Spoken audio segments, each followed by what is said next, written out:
இலங்கையின் முதற்தர செய்தி வழங்குனர் நியூஸ் ஃபர்ஸ்டின் பிரதான செய்தி அறிக்கையுடன் கொழும்பில் அமைந்துள்ள நியூஸ் ஃபர்ஸ்டின் பிரதான தலைவர்களிலிருந்து உங்களை சந்திக்கும் நான் ஜூலின் சிமிஞ்சன். அமெரிக்கா, ஐரோப்பா, மத்திய கிழக்கு நாடுகள் என உலகின் பல பாகங்களிலும் இருந்து சக்தி குளோபலோடாக இணைந்திருக்கும் உங்களை சந்திப்பதில் மிகுந்த மகிழ்ச்சி. வணக்கம் ரஞ்சினி. வணக்கம் ஜோடின் சிமிஞ்சன். வணக்கம் நேர்களே. இலங்கையின் முதற்தர செய்தி வழங்குனர் நியூஸ் ஃபர்ஸ்டின் இரவு 8 மணி பிரதான செய்திகளோடாக இணைந்திருக்கும் நான் ரஞ்சினி ராஜரட்னம் ராஜகிருஷ்ணா. நமது விரிவான செய்திகளுக்கு செல்லும் முன்னர் முதலில் இன்றைய தலைப்புச் செய்திகள். போலீஸ் அதிபராக பூஜித் ஜெயசுந்தர நியமனம். எதிர்கால தேசிய தலைவர்கள் தொடர்பில் ஜனாதிபதி கருத்து. அத்தியாவசிய பொருட்கள் மீது வட் வரி விதிக்கப்பட மாட்டாது, அரசாங்கம் உறுதி. தாஜுதீனின் மரணம் தொடர்பான தகவல்களை மறைத்த சந்தேகத்தில் போலீஸ் அதிகாரி ஒருவர் கைது. மகிந்தானந்த அலுத்கமகீவின் வங்கிக் கணக்குகளை சோதனைக்குட்படுத்துமாறு நீதிமன்றம் உத்தரவு.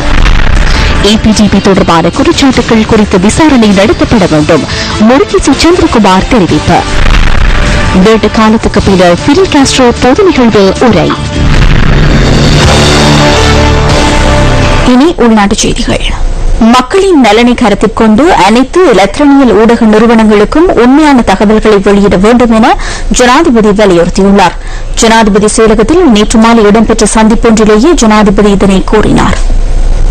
தொலைத்தொடர்பு ஒழுங்குபடுத்தல் ஆணைக்குழுவின் அதிகாரிகள் மற்றும் அனைத்து இலத்தன்மையில் ஊடக நிறுவனங்களினதும் பிரதானிகளை ஜனாதிபதி மைத்ரிபால சிறிசேன நேற்று சந்தித்தார். தொலைத்தொடர்பு ஒழுங்குபடுத்தல் ஆணைக்குழுவில் இடம்பெறும் ஊழல் மோசடி தொடர்பில் தமக்கு தகவல் கிடைத்துள்ளதாக ஜனாதிபதி இதன்போது கூறியுள்ளார்.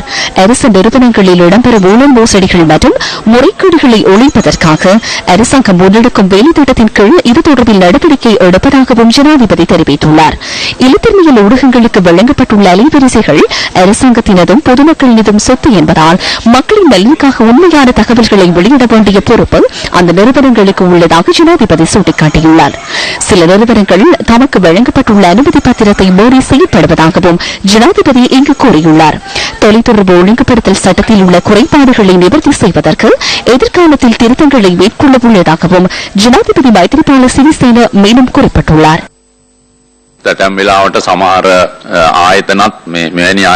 சில சந்தர்ப்பங்களில் சில நிறுவனங்கள் இவ்வாறான நிறுவனங்களும் இருக்கின்றன என்பது தொடர்பில் சிந்திக்காது, இதனையும் பொருட்படுத்தாது செயற்படுகின்றன. சில ஊடகங்கள் அரசாங்கத்தின் செயற்பாடுகள் தொடர்பான உண்மையான தகவல்களை பல சந்தர்ப்பங்களில் நாட்டிற்கு தெரிவிப்பதில்லை. சில ஊடக நிறுவனங்கள் என்னை பற்றியும் மேற்கொள்ளும் பிரச்சாரங்கள் தொடர்பில் நான் கவலை அடைகின்றேன். இந்த நிலைமைகளை கவனத்தில் கொள்ளும் போது தொலைத்தொடர்புகள் ஒழுங்குபடுத்தல் ஆணைக்குழுவின் செயற்பாடுகளையும் அதேபோன்று அரசு கொள்கைகளுக்கு அமைய சுதந்திர ஊடகத்தை உறுதிப்படுத்தும் விடயத்திலும் அந்த சுதந்திர ஊடக கொள்கை எந்தளவில் யதார்த்தமான முறையிலும் உண்மையான முறையிலும் மத்தியஸ்தமாகவும் பக்கச்சார்பின்றியும் பயன்படுத்தப்படுகின்றது என்ற விடயமும் உள்ளது.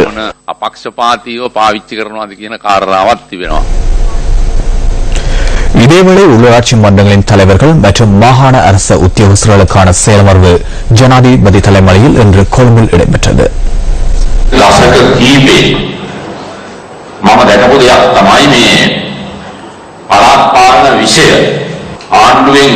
அமைச்சு பதவி என்று வழங்காமல் இருக்க முடியாது.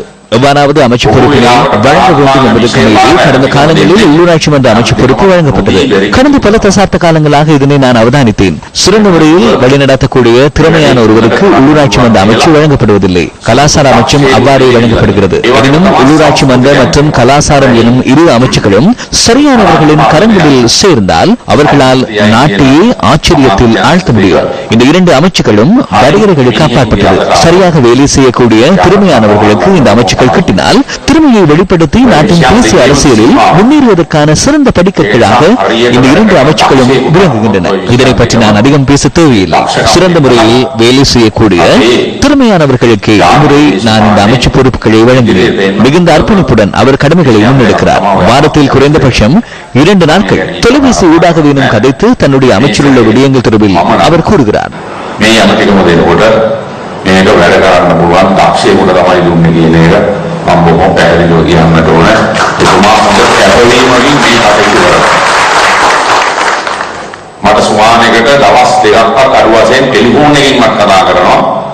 ගණන්වා මේ ප්‍රශ්න දිනා අමාත්‍යාංශ මේවයි මේ වැඩ කරන්න කියනවා මේ විදිහයි කියලා ඉතින්. சிரேஷ்ட பிரதி போலீஸ் மா அதிபர் பூஜித் ஜெயசுந்தர புதிய போலீஸ் மா அதிபராக தமது நியமன கடிதத்தை இன்று பகல் ஜனாதிபதியிடம் பெற்றுக் கொண்டார். வெற்றிடமாக இருந்த போலீஸ் மாதிபர் பதவிக்கு ஜனாதிபதியினால் அரசியலமைப்பு சபைக்கு 3 பிரதி போலீஸ் மாதிபர்களின் பெயர்கள் பரிந்துரைக்கப்பட்டன. அரசியலமைப்பு சபையினால் சிரேஷ்ட பிரதி போலீஸ் மாதிபர் பூஜித் ஜெயசுந்தரவின் பெயர் போலீஸ் மாதிபர் பதவிக்காக அங்கீகாரம் வழங்கி ஜனாதிபதிக்கு அனுப்பி வைக்கப்பட்டது. அதற்கான அனுமதியை ஜனாதிபதி வழங்கிய பின்னர் இன்று பகல் நியமன கடிதம் ஜனாதிபதியினால் வழங்கப்பட்டது. 1960 ஆண்டு மார்ச் 15 தேதி கண்டியில் பிறந்த பூஜித் சேனாதி பண்டார ஜெயசுந்தர கண்டி தர்மராஜ கல்லூரியின் பழைய மாணவர் ஆவார். ஸ்ரீ ஜெயவர்தனபுர பல்கலைக்கழகத்தில் வர்த்தக முகாமைத்துவம் தொடர்பான பட்டப்படிப்பை நிறைவு செய்த பூஜித் ஜெயசுந்தர 1985 ஆண்டு மே மாதம் 2 தேதி போலீஸ் சேவையில் இணைந்தார். உதவி போலீஸ் அத்தியட்சகராக அவர் கடமையை ஆரம்பித்தார். 1991 ஆண்டு போலீஸ் அத்தியட்சகராகவும் 1996 ஆண்டு சிரேஷ்ட போலீஸ் அத்தியட்சகராகவும் பதவி உயர்த்தப்பட்ட பூஜித் ஜெயசுந்தர 2005 ஆண்டு மே மாதம் 11 தேதி பிரதி போலீஸ் மாதிபராக நியமிக்கப்பட்டார். 2010 ஆண்டு ஜூன் மாதம் 2 தேதி சிரேஷ்ட பிரதி போலீஸ் மாதிபராக நியமிக்கப்பட்டதை அடுத்து ஊவா, கிழக்கு, வடக்கு, வடமேல், மேல் மாகாணங்களுக்கு பொறுப்பாக செயற்பட்டார். பயங்கரவாதம் தடுப்பு, போதைப் பொருள் ஒழிப்பு உள்ளிட்ட பல துறைகளில் திறமையை வெளிப்படுத்திய பூஜித் ஜெயசுந்தர இலங்கையின் 34வது போலீஸ் மாதிபர் ஆவார்.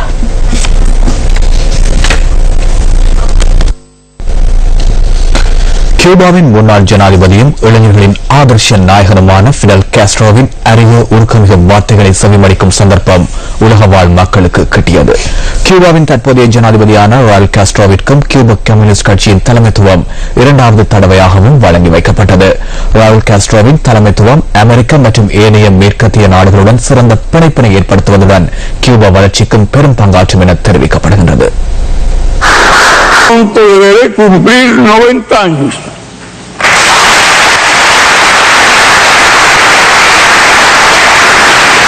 Nunca se me había ocurrido tal idea y nunca fue fruto de un esfuerzo, fue capricho del azar. Pronto seré ya como todos los demás, a todos nos llegará nuestro turno, pero quedarán las ideas de los comunistas cubanos. A nuestros hermanos de América Latina y del mundo debemos transmitirle que el pueblo cubano vencerá.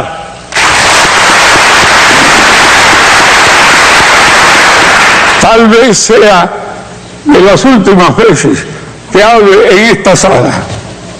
Emprenderemos la marcha y perfeccionaremos lo que debemos perfeccionar, con lealtad meridiana y la fuerza unida como Martí, Maceo y Gómez en marchas indetenibles. Fin.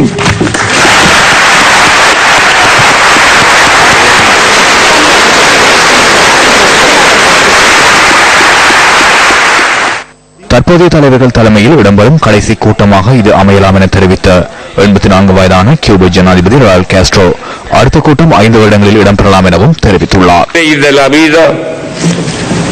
Este séptimo congreso será el último.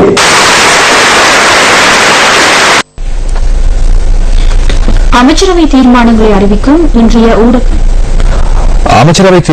அறிவிக்கும் இன்றைய ஊடகவியலாளர் சந்திப்பின் போது உத்தேச வரி திருத்தம் தொடர்பில் கருத்துகள் வெளியிடப்பட்டு வைக்கப்பட்டன. ஜனாதிபதியுமாக நியமன பரிதி விதுலிய ஜனாதிபதியின் உத்தரவிற்கு அமைய மின்சாரம், குடிநீர் உள்ளிட்ட விடயங்களுக்காக இந்த வரி அறவிடப்பட மாட்டாது.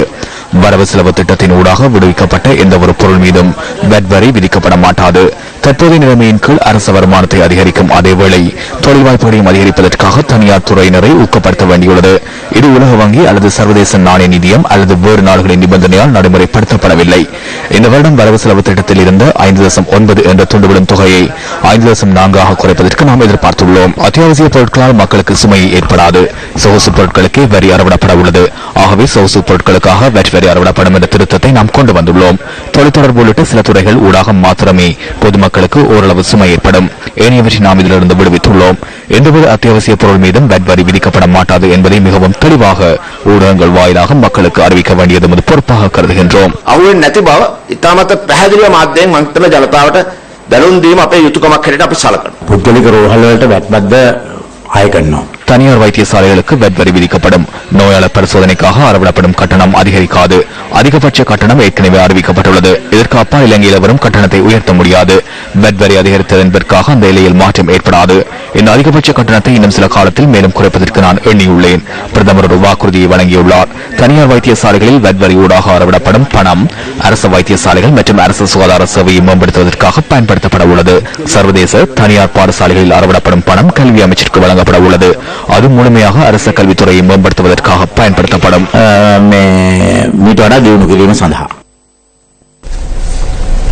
ஐக்கிய தேசிய கட்சியின் அமைச்சர்கள் சிலர் அலரி மாளிகைக்கு இன்று அழைக்கப்பட்டிருந்தனர்.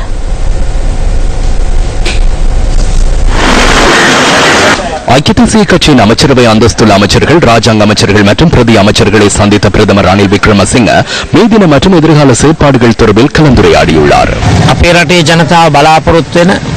நாட்டு மக்கள் எதிர்பார்க்கின்ற வரலாற்று ரீதியான அபிவிருத்தியின் பயனை அவர்களுக்கு பெற்றுக் கொடுப்பதற்கும் வேகமாக அவர்களது பணப்பையை நிரம்ப செய்யும் வகையிலும் நடவடிக்கைகளை மேற்கொள்ள நாம் எதிர்பார்க்கிறோம். மே தினத்தில் லட்சக்கணக்கான மக்களை அணி திரட்டி அந்த அபிவிருத்திகளை முன்னெடுக்க எதிர்பார்க்கிறோம்.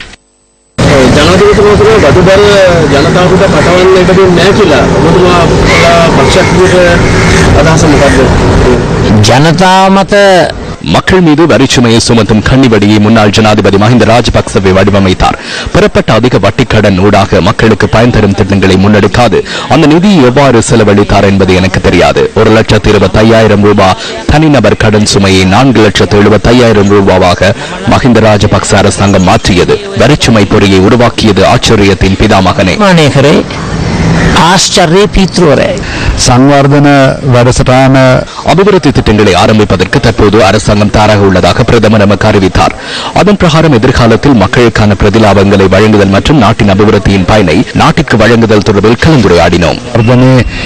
ප්‍රතිලාභ සහ ප්‍රතිඵල රටට ලැබෙන ආකාරය ගැන සාකච්ඡා වුණා. මේ රට හිර වෙලා තියෙන ණය இந்த நாடு கடனால் பாதிக்கப்பட்டுள்ளது. கடந்த காலத்தில் பெறப்பட்ட கடன் தொகை, அந்த தொகை அதிகரிக்கப்பட்டமை, புதிய கடனை பெறுவதற்கான தகவல்களை பெற்றுக் கொள்ளுதல், தற்போதைய கடன் சுமையிலிருந்து மீள்வதற்காக சர்வதேச நாணய நிதியம் மற்றும் வேறு நடைமுறையினூடாக மக்களுக்கு பாதிப்பு ஏற்படாத வகையில் கடன் சுமையை குறைக்கும் திட்டம் தொடர்பில் கலந்துரையாடப்பட்டது. වැට්බද්ද සඳහා வட் வரி தொடர்பில் புதிய திட்டம் ஒன்றிற்கான கலந்துரையாடல் இடம்பெற்றது. அத்தியாவசிய பொருட்கள் உள்ளடங்காத வகையிலும் கல்விக்கு வித சுமையையும் வழங்காத வகையிலும் அதனை செலுத்தும் முறை தொடர்பில் கலந்துரையாடப்பட்டது. சிலர் கூறும் பொய்கள் தொடர்பில் கலந்துரையாடப்பட்டது. மக்கள் உண்மையை கூறுகின்றனர். பொதுமக்களுக்கு இதனால் பாதிப்பு ஏற்படாது. முன்னாள் பாராளுமன்ற உறுப்பினர் முருகேசு சந்திரகுமார் யாழ்ப்பாணத்தில் இன்று நடைபெற்ற ஊடகவியலாளர் சந்திப்பில் கலந்து கொண்டு கருத்து வெளியிட்டார். நான் கடந்த ஞாயிற்றுக்கிழமை 17ஆம் தேதி ஏப்ரல் மாதம் ஈழமக்கள் ஜனநாயக கட்சியில இருந்து விலகி இருக்கின்றேன். என்னுடைய விலகல் என்பது பொதுவாக தமிழ் மக்கள் அவர்களின் ஒரு அபிலாசை நான் இந்த அரசியல் தரப்பில் இருந்து விலகி வர வேண்டும் என்ற ஒரு அவர்களது அபிலாசை இந்த உணர்வுகளுக்கு மதிப்பளித்து நான் ஈழமக்கள் ஜனநாயக கட்சியில இருந்து விலத்தி இருக்கிறேன். கட்சி தலைமைக்கு நான் உத்தியோகபூர்வமாக இன்னும் 2-3 நாட்கள் அறிவிப்பேன். ஆனால் ஊடகங்களுக்குள்ளாக கட்சி தலைமைத்துவம் அறிஞ்சிருக்கும்.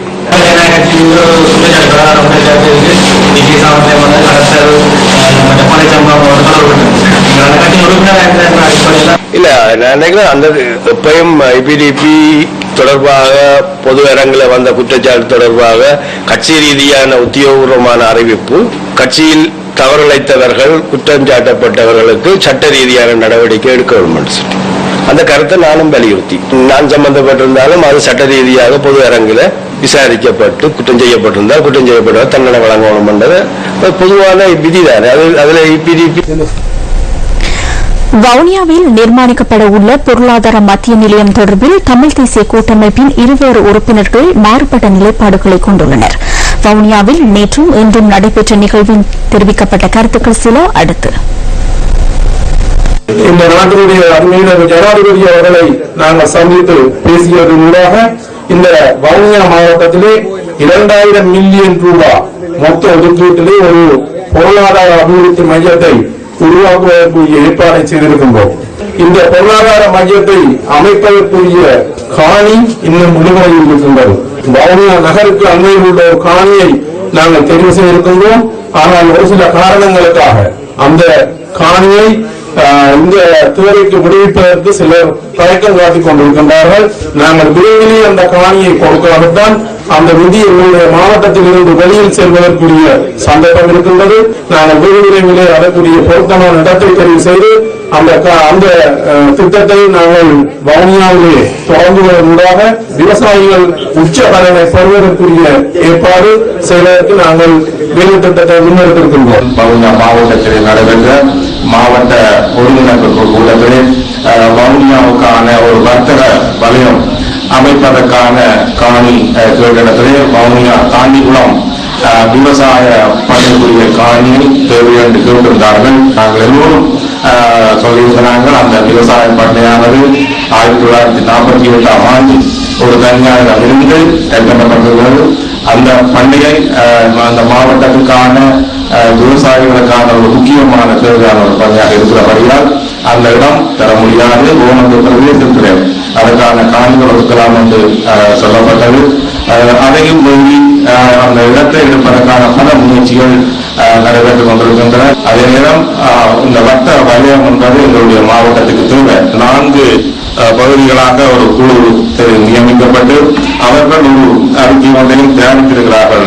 நான் நினைக்கிறேன் அவர்களுடைய இந்த அறிக்கையின்படி தாண்டிக்குளம் விவசாய பண்ணை அதுக்கு பொருத்தமான இடம் இல்லை என்றும் ஓமந்தை பகுதியில் அதுக்கான இடம் தெரிவு செய்யப்பட்டிருக்கிறது. யாழ் புங்குடுதீவில் கூட்டு வன்புணர்வுக்குட்படுத்தி படுகொலை செய்யப்பட்ட மாணவி சிவலோகநாதன் வித்யாவின் வழக்கு விசாரணை தொடர்பில் ஜிண்டெக் நிறுவனத்தின் தலைமை ஆய்வாளருக்கும் தகவல் ஊடக தொழில்நுட்ப மையத்தின் பிரதம பொறியியலாளருக்கும் ஊரகத்துறை நீதிமன்றம் அழைப்பாணை விடுத்துள்ளது. யாழ் புங்குடுதீவில் கூட்டு வன்புணர்வுக்குட்படுத்தப்பட்டு கொலை செய்யப்பட்ட மாணவி சிவலோகநாதன் வித்யாவின் வழக்கு விசாரணைகளுக்கான மரபணு அறிக்கை தொடர்பில் ஜிண்டெக் நிறுவனத்தின் தலைமை ஆய்வாளருக்கு அழைப்பாணை விடுக்கப்பட்டுள்ளது. ஊர்காவற்றுறை நீதவான் AMM ரொயாலினால் இந்த அழைப்பாணை இன்று பிறப்பிக்கப்பட்டுள்ளது. மரபணு ஆய்வறிக்கையை சமர்ப்பிப்பதில் உள்ள தாமதம் குறித்து மே மாதம் 5ஆம் தேதி தலைமை ஆய்வாளர் மன்றுக்கு அறிவிக்க வேண்டும் எனவும் நீதவான் உத்தரவு பிறப்பித்துள்ளார். இதேவேளை கொழும்பு பண்டாரநாயக்க சர்வதேச மாநாட்டு மண்டபத்தில் அமைந்துள்ள தகவல் ஊடக தொழில்நுட்ப மையத்தின் பிரதம பொறியியலாளருக்கும் ஊர்காவற்றுறை நீதவான் நீதிமன்றம் இன்று அழைப்பாணை விடுத்துள்ளது. வித்யாவின் கையடக்க தொலைபேசி பரிசோதனை முடிவுகள் இதுவரை கிடைக்கவில்லை என குற்றப்புலனாய்வு பிரிவினர் நீதிமன்றத்தில் இன்று அறிவித்ததை அடுத்து இந்த அழைப்பாணை விடுக்கப்பட்டுள்ளது. மேலும் இன்றைய வழக்கு விசாரணையின் போது சம்பவத்துடன் தொடர்புடைய 11ஆம் மற்றும் 12ஆம் சந்தேக நபர்கள் நீதிமன்றம் முன் ஆஜர்படுத்தப்பட்டிருந்தனர். கொலை தொடர்பில் புதிய தகவல்கள் 12ஆம் சந்தேக நபருக்கு தெரியும் எனவும் அவர் வாக்குமூலம் வழங்க தயாராக உள்ளதாகவும் குற்றப்புலனாய்வு பிரிவினர் நீதிமன்றத்தின் கவனத்துக்கு கொண்டு வந்துள்ளனர். எனினும் இன்றைய வழக்கின் போது 12ஆம் சந்தேக நபர் தனக்கு எவ்வித புதிய தகவல்களும் தெரியாது என கூறி வாக்குமூலம் வழங்க மறுத்துள்ளார். இதேவேளை 2ஆம் மற்றும் 3ஆம் சந்தேக நபர்களின் வாக்குமூலத்தின் பிரகாரம் மாணவி வித்யாவை கண்காணிக்கும் நடவடிக்கையில் அவர்கள் ஈடுபட்டுள்ளமை தொடர்பில் நீதிமன்றத்தில் அறிக்கை சமர்ப்பிக்கப்பட்டுள்ளது. மாணவி சிவலோகநாதன் வித்யாவின் கொலை தொடர்பான அனைத்து ஆவணங்களையும் எதிர்வரும் 25ஆம் தேதி நீதிமன்றத்தில் சமர்ப்பிக்க வேண்டும் என உத்தரவு பிறப்பிக்கப்பட்டுள்ளதுடன் வழக்கு விசாரணை எதிர்வரும் மே மாதம் 5ஆம் தேதிக்கு ஒத்திவைக்கப்பட்டுள்ளது. மட்டக்களப்பு களுவாஞ்சிக்குடி சிவபுரம் பகுதியில் கிராம உத்தியோகத்தர் ஒருவர் கொலை செய்யப்பட்ட சம்பவத்தை கண்டித்து இன்று கவனஈர்ப்பு போராட்டங்கள் முன்னெடுக்கப்பட்டன. களுவாஞ்சிக்குடி சிவபுரம் பகுதியில் கடந்த வெள்ளிக்கிழமை இரவு மோட்டார் சைக்கிளில் மற்றொருவருடன் சென்று கொண்டிருந்த கிராம உத்தியோகத்தர் தாக்கி கொலை செய்யப்பட்டார். இந்த கொலை சம்பவத்தை கண்டித்து மட்டக்களப்பு மாவட்ட செயலகத்துக்கு முன்பாக இன்று கவனஈர்ப்பு போராட்டம் முன்னெடுக்கப்பட்டது. மட்டக்களப்பு மாவட்ட உதவி அரசாங்க அதிபர் எஸ் கிரிதரன் உள்ளிட்ட மாவட்ட செயலக உத்தியோகத்தர்களும் மண்முறை வடக்கு பிரதேச செயலாளர் வி தவராசா உள்ளிட்ட உத்தியோகத்தர்களும் இதில் கலந்து கொண்டிருந்தனர். சில அச்சுறுத்தல் ஏற்பட்டிருக்கின்றதை நாங்கள் பார்க்கக்கூடியதாக இருக்கின்றது. அந்த வகையில் யுத்தம் முடிவடைந்த அதன் பின்னர் யுத்தத்தின் பின்னரான செயல்பாடுகளை கொண்டு செல்வதில் சில அச்சுறுத்தல்களை நாங்கள் எதிர்கொள்ள வேண்டியிருக்கின்ற காரணத்தினால் தொடர்ந்து இப்படியான நிகழ்வுகள் கிராம உச்சத்துறையை பொறுத்தளவிலோ ஏனைய உச்சத்துறை பொறுத்தளவில் ஏற்படக்கூடாது என்பதை எண்ணம். அந்த வகையிலே பொதுமக்களுக்கு தூங்கள் செய்து சென்றடைய வேண்டும். எதிர்காலத்திலே இவ்வகையான நடவடிக்கைகள் நமக்கு ஏற்படக்கூடாது என்பதை நாங்கள் தெரிவிக்கும் வண்ணம் இந்த எதிர்ப்பு அறிவிப்பை தெரிவிக்கிறோம். போராட்ட காலத்தில் பல்வேறுபட்ட பிரச்சனை முன்னெடுத்து செய்தாக்கி வருகின்ற அங்கங்களுக்கு குறிப்பாக அரசாங்க அதிகாரிகளுக்கு பல்வேறு வகையிலே அச்சுறுத்தல்களை ஏற்பட்டுக் கொண்டு வருவது அண்மை காலமாக அதிகரித்து வருகின்றது. வெளியிடுவது, கொலை அச்சுறுத்தல் வருவது, கொலை கூட இறுதியாக கிராமத்துவத்தை கொலை செய்யப்பட்டிருக்கின்றார். இதையெல்லாம் தடுக்கப்பட வேண்டும். எங்களுடைய மனநலை பாதிக்காத வகையிலே இருக்கின்ற பொழுதுதான் நாங்கள் நல்லாட்சியிலே நல்ல சேவையை பொதுமக்களுக்கு வழங்க முடியும் என்பதனை வலியுறுத்துகின்ற வகையிலே நாங்கள் இந்த தொழிற்சாலைகளில் ஈடுபட்டிருக்கின்றோம். இதேவேளை கிராம உத்தியோகத்தரின் கொலையை கண்டித்தும் நீதியான விசாரணையை வலியுறுத்தியும் களுவாஞ்சிக்குடியில் இன்று கண்டன பேரணி முன்னெடுக்கப்பட்டது. மட்டக்களப்பு மாவட்ட ஐக்கிய கிராம சேவகர்கள் சங்கத்தினால் இந்த கண்டன பேரணி ஏற்பாடு செய்யப்பட்டிருந்தது. மண்முனைத்தின் எருமைப்பாற்று பிரதேச செயலகத்தில் இருந்த ஆர்வமான பேரணி பிரதான வீதி வழியாக களுவாஞ்சிக்குடி சந்தை வரை சென்று மீண்டும் பிரதேச செயலகத்தில் நிறைவு பெற்றது. பிரதேச செயலக உத்தியோகத்தர்கள் கருப்பு பட்டிகளை அணிந்து பேரணியில் கலந்து கொண்டிருந்தனர். கிராம உத்தியோகத்தர்கள், முகாமைத்துவ உதவியாளர்கள், அபிவிருத்தி உத்தியோகத்தர்கள் உள்ளிட்ட பலர் பேரணியில் கலந்து கொண்டிருந்தனர். கிராம உத்தியோகத்தர் சோமசுந்தர விக்னேஸ்வரன் அவர்கள் அடித்து கொலை செய்யப்பட்டிருப்பதாக அனைவருடைய சந்தேகம் தற்பொழுது எழுந்திருக்கின்றது. இவ்வாறான நிலையிலே அவருடைய விசாரணை துரிதப்படுத்தப்பட வேண்டும். அவருடைய மர்மம் என்பது எங்களுக்கு உடனடியாக வெளிப்படுத்த வேண்டும். சிவபுரம் பகுதியிலிருந்து மற்றொருவருடன் மோட்டார் சைக்கிளில் சென்று கொண்டிருந்த போது பின்தொடர்ந்து வந்த இருவரால் குறித்த கிராம உத்தியோகத்தர் கடந்த வெள்ளிக்கிழமை இரவு தாக்கப்பட்டதாக போலீசார் தெரிவித்தனர். இந்த தாக்குதலில் காயமடைந்த கிராம உத்தியோகத்தர் உயிரிழந்ததுடன் அவருடன் பயணித்த மற்றையவர் காயமடைந்து வைத்தியசாலையில் அனுமதிக்கப்பட்டார். சம்பவத்தை நேரில் கண்ட சிலரின் சாட்சியத்தின் அடிப்படையில் 22 மற்றும் 24 வயதான சிவபுரம் பகுதியைச் சேர்ந்த 2 உறவுமுறை இளைஞர்களை போலீசார் கைது செய்தனர். சந்தேக நபர்கள் களுவாஞ்சிக்குடி நீதவான் முன்னிலையில் ஆஜர்படுத்தப்பட்டதை தொடர்ந்து எதிர்வரும் 25ஆம் தேதி வரை விளக்கமறியலில் வைக்கப்பட்டுள்ளனர். தேசிய ஐக்கிய முன்னணியின் தலைவர் அசாத் சாலி ஊடகவியலாளர் சந்திப்பொன்றை இன்றைய தினம் ஏற்பாடு செய்திருந்தார். 1,30,000 வீட்டுல 65,000 வீடு கெட்டப்பட போகுது. அதுலயும் கூட ப்ராப்ளமா தான் இருக்கு. Best steel company in the world அவங்க தான் செய்ய போறாங்க இந்த கன்ஸ்ட்ரக்ஷன். இப்ப இதை கூட வானம்னு சொன்னா தமிழ் மக்கள், சில மக்கள் என்ன சொல்றாங்கன்னா, ஒன்றுமே இல்லாம கிடைக்கிறத சரி கிடைக்கிறது சொல்லி நாங்களே வீடு கட்டுறது மண் இல்லாம இருக்கிற நாடு இது. ஜனாதிபதி அவர்கள் மண் எடுக்கிறத நிப்பாட்டிட்டாரு. மண் எடுக்கிறத நிப்பாட்டும் போது 14,000 ஒரு கியூப் மண் வீடு கட்டேலாம். அப்ப யாழ்ப்பாணத்துக்கு மண் கொண்டு போவீங்கட்டால தமிழ் மக்களுக்குள்ள ஒரு ஒற்றுமை வந்து இந்த வேலையை உடனடியாக செஞ்சு எடுத்துக்கோங்க. திரும்ப உங்களுக்கு கிடைக்காது இப்படி ஒரு சான்ஸ் உண்டு. 32 டெண்டர்ஸ் வந்து இது செலக்ட் பண்ணப்பட்டு சொன்னா அரசாங்கத்துல காசு இல்ல. மஹிந்த ராஜபக்சே போப்பல் எல்லாத்தையும் சுத்தமா தொடச்சிட்டு போய்த்தாரு. கெட்ட நினைச்சா நீங்க கல்லால கெட்டுங்க, சல்லி இல்ல. யாரும் உங்களுக்கு சல்லி தர போறா? அரசாங்கம் சொல்லி இந்த 65,000 கண்டிஷன் எப்படின்னா 12 வருஷத்துக்கு பிறகு கெட்டுறேன் லோனா தாரியோ அந்த கம்பெனி தான் வாங்க. சல்லி இல்லாம கெட்ட வீடு இது. அது விலையும் கொண்டா டிஎன்ஏ ப்ராப்ளம் படுத்தாது என்று நான் நினைக்கிறேன். முஸ்லிம்களுக்கு எந்த விதமான மாற்றமும் இந்த அரசாங்கம் வரல. இது வருமான்ற டவுட்டும் எனக்கு இருக்கு. எனக்கு நாங்க எவ்வளவுதான் கத்தினாலும் யாரும் இதை பேசுறது தயார் இல்ல. தலைமத்துவம் என்று சொன்னா கரப்டா இருந்தா அவங்களுக்கு பேரு கேட்கலாம். அவங்களோட பார்ட்டில ஜெனரல் செக்ரட்டரியை அணைச்சு கொள்ளலாம். ஆனா பேரு ஆட்டை அணைச்சு கொண்டு போட்டோ போடுறாங்க பேஸ்புக்ல. நீங்க பாத்திருப்பீங்க, முஸ்லிம் காங்கிரஸ் தலைவர் ஆட்டை அணைச்சு கொண்டு போட்டோ போட்டியார் பேஸ்புக்ல. ஆனா அவரோட பார்ட்டி ஜெனரல் செக்ரட்டரி அணைச்சு கொண்டு போறதுக்கு இயலா வருது. எல்லா முஸ்லிம் கட்சியிலையும் செயலாளர் மாதிரி வெளியே தான் இருக்கிறாங்க. அந்த மட்டும் கட்சிக்குள்ள பிரச்சனை உள்ளதே சின்ன கட்சி, இதுக்குள்ள பிரச்சனை. இந்த மாதிரி நிலைமையில முஸ்லிம்கள பிரச்சனை எங்க முடிய போகுது? இதுதான் உண்மையான இது. பாராளுமன்ற உறுப்பினர் மஹிந்தானந்த அலுத்கமகேவின் 5 வங்கிக் கணக்குகளை சோதனைக்கு உட்படுத்துமாறு நீதிமன்றம் இன்று உத்தரவு பிறப்பித்துள்ளது. பாராளுமன்ற உறுப்பினர் மஹிந்தானந்த அலுத்கமகேவின் 5 வங்கிக் கணக்குகளையும் சோதனைக்குட்படுத்தி நீதிமன்றத்தில் அறிக்கை தாக்கல் செய்யுமாறு கோட்டை நீதவான் நீதிமன்றம் இளஞ்ச உள்ள ஒழிப்பு ஆணைக்குழுவிற்கு உத்தரவிட்டுள்ளது. ஆணைக்குழு விடுத்த வேண்டுகோளை பரிசீலனைக்கு எடுத்துக் கொண்ட போதே கொழும்பு மேலதிக நீதவான் மிகால் முகமது இந்த உத்தரவை பிறப்பித்துள்ளார். ஊழலுக்கு எதிரான குரல் அமைப்பு இளஞ்ச ஊழல் ஆணைக்குழுவில் இந்த விடயம் தொடர்பில் முறைப்பாடு செய்திருந்தமை குறிப்பிடத்தக்கதாகும். ரக்பி வீரர் வசந்த் தஜுடீனின் கொலை தொடர்பான சாட்சியங்களை மறைத்த குற்றச்சாட்டின் பேரில் நரகன்பேட்டை போலீஸ் நிலைய குற்றத்தடுப்பு பிரிவின் முன்னாள் பொறுப்பதிகாரி சுமித் சாம்பிக்க பெரேரா கைது செய்யப்பட்டார். குற்றப்புலனாய்வு திணைக்களத்தினால் அவர் கைது செய்யப்பட்டுள்ளார். வசீம் தாஜுதீனின் கொலை தொடர்பில் குற்றப்புலனாய்வு திணைக்களம் முன்னெடுத்த விசாரணைகளின் போது சாட்சியங்களை மறைத்துள்ளதாக அவர் மீது குற்றம் சுமத்தப்பட்டுள்ளது. சந்தேக நபரான நேரகன்பேட்டை போலீஸ் நிலைய குற்றத்தடுப்பு பிரிவின் முன்னாள் பொறுப்பதிகாரி சுமித் சம்பிக்க பெரேரா நாளை நீதிமன்றத்தில் ஆஜர்படுத்தப்பட உள்ளதாக போலீசார் குறிப்பிட்டுள்ளனர்.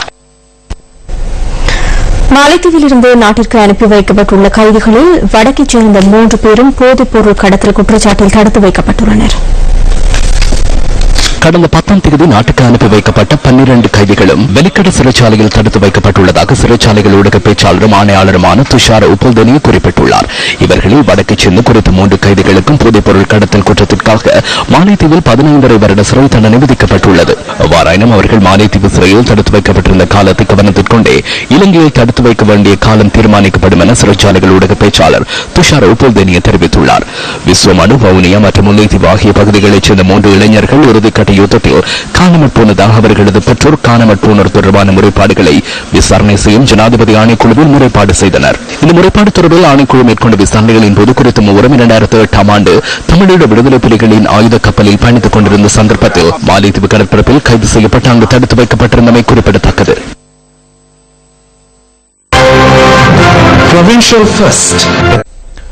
முல்லைத்தீவு தண்ணி குளம் புனரமைக்கப்படாமையால் அந்த பகுதி மக்கள் எதிர்நோக்கும் பிரச்சினைகள் தொடர்பில் நியூஸ் ஃபர்ஸ்ட் இன்றைய தினம் ஆராய்கின்றது. ஆசிய அபிவிருத்தி வங்கியின் 400 மில்லியன் ரூபாய் நிதி ஒதுக்கீட்டின் கீழ் தண்ணி குளத்தின் புனரமைப்பு பணிகள் 2012ஆம் ஆண்டு ஆரம்பிக்கப்பட்டது. சுமார் 4 வருடங்கள் கடந்தும் இதுவரை தண்ணி குளத்தின் புனரமைப்பு பணிகள் முற்றுப்பெறவில்லை. தண்ணி குளத்தின் நீரை பயன்படுத்தி சுமார் 2000 ஏக்கர் சிறுபோக நெற்செய்கை பண்ணப்பட்டமை இங்கு குறிப்பிடத்தக்கதாகும்.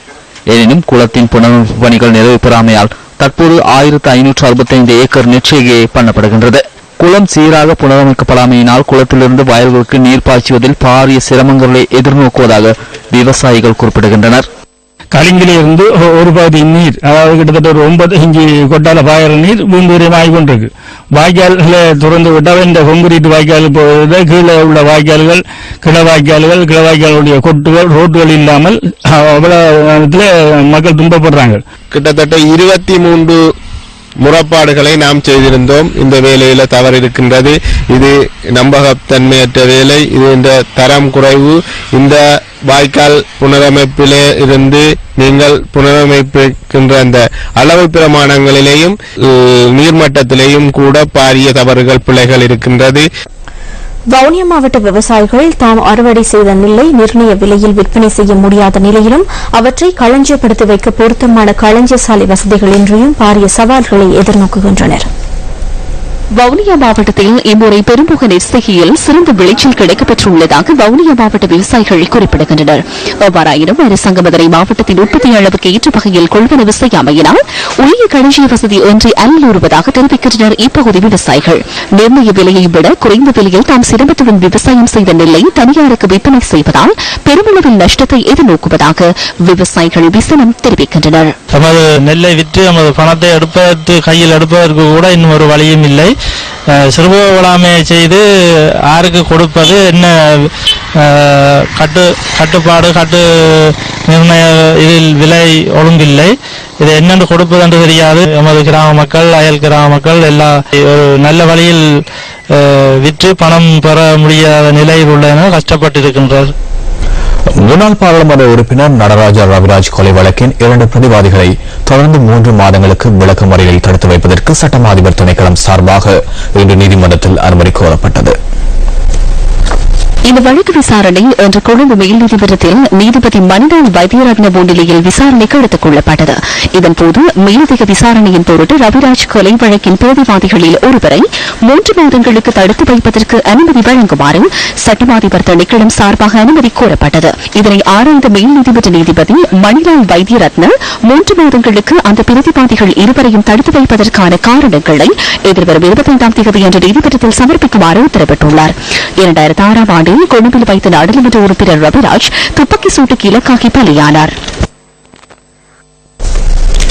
மேன்பவர் நிறுவனங்களூடாக சேவையில் அமர்த்தப்பட்ட மின்மானி வாசிப்பாளர்கள் 23 நாட்களாக முன்னெடுத்து வந்த சத்தியாகிரக போராட்டம் இன்றைய தினம் முடிவுக்கு கொண்டுவரப்பட்டது.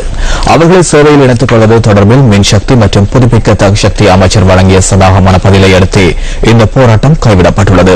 இது தொடர்பான மேலதிக தகவலை எமது அடுத்த பிரதான செய்திகளில் எதிர்பாருங்கள். அந்த தகவலோடு நியூஸ் ஃபர்ஸ்ட் இரவு 8 மணி பிரதான செய்திகள் நிறைவடைந்தன. வணக்கம்.